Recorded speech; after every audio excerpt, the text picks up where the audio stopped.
ये पहली बार नहीं है जब बीबीसी के दफ्तरों पर कार्रवाई हुई है। 1970 में 2 साल के लिए दिल्ली में बीबीसी के दफ्तर को बंद कर दिया गया था। तब इंदिरा गांधी की सरकार थी। इमरजेंसी के दौरान यानी 1975 में भी बीबीसी पर भारत विरोधी खबरें चलाने का आरोप लगा। उस वक्त सरकार ने कहा था कि बीबीसी भारत की छवि धूमिल करने का एक भी मौका नहीं गंवाती। इमरजेंसी के बाद बीबीसी ने अपने जाने माने पत्रकार मार्क टुली को वापस बुला लिया था और बीबीसी के दिल्ली और मुंबई के दफ्तरों पर इनकम टैक्स की कार्रवाई पर विपक्ष हल्ला काट रहा है और कह रहा है कि बीबीसी की डॉक्यूमेंट्री के बाद बीबीसी के दफ्तरों पर कार्रवाई की जा रही है।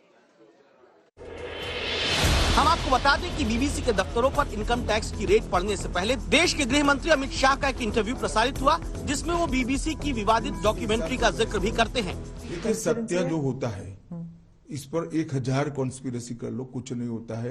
वो करोड़ों सूर्य की भांति तेजस्वी बनकर ही बाहर आता है।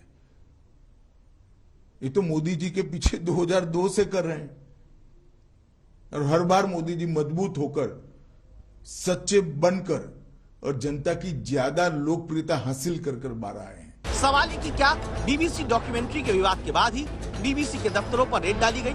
सबसे पहले आपको डॉक्यूमेंट्री का विवाद क्या है ये भी बताते हैं। बीबीसी की documentary India the Modi question को लेकर देश भर में बहस है। 2 एपिसोड वाली इस डॉक्यूमेंट्री में प्रधानमंत्री नरेंद्र मोदी के राजनीतिक सफर को दिखाया गया।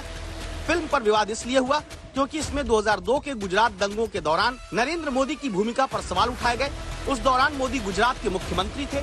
इसका पहला एपिसोड 17 जनवरी को, दूसरा एपिसोड 24 जनवरी को रिलीज हुआ। भारत सरकार ने इस डॉक्यूमेंट्री को प्रोपेगेंडा पीस बताया था और इसे नैरेटिव पेश करने वाला बताया था।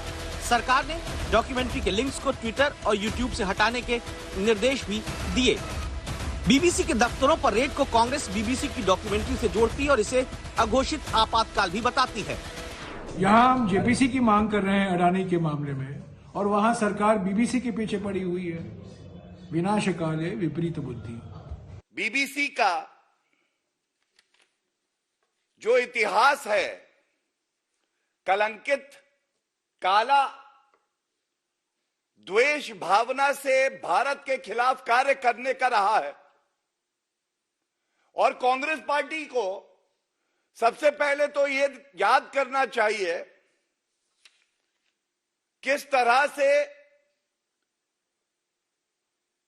देश की प्रधानमंत्री श्रीमती इंदिरा गांधी जी ने खुद बीबीसी पे बैन लगाया। 1970 में बीबीसी की इंदिरा गांधी से भी ठन गई थी। इस समय फ्रांसीसी निर्देशक लुइस मेले ने 2 डॉक्यूमेंट्री कलकत्ता और फैंटम इंडिया को पब्लिश किया था।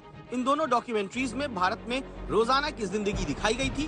भारत सरकार ने इसे भारत को गलत रूप से पेश करने वाला करार दिया था। अब आपको बीबीसी के बारे में संपूर्ण जानकारी देते हैं। British broadcasting corporation United kingdom का नेशनल ब्रॉडकास्टर है। ये दुनिया के सबसे पुराने और बड़े मीडिया हाउस में से एक है। इसकी पूरी दुनिया में करीब 35,000 कर्मचारी हैं। ये 40 भाषाओं में खबरें प्रसारित करता है।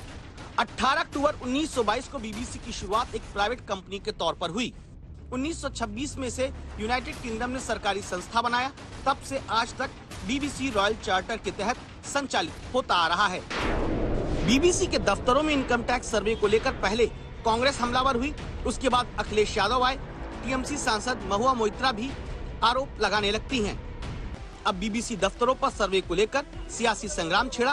विपक्ष मोदी सरकार को घेरता है और सरकार विपक्ष की कर्म कुंडली खोल रही है। आज तक ब्यूरो।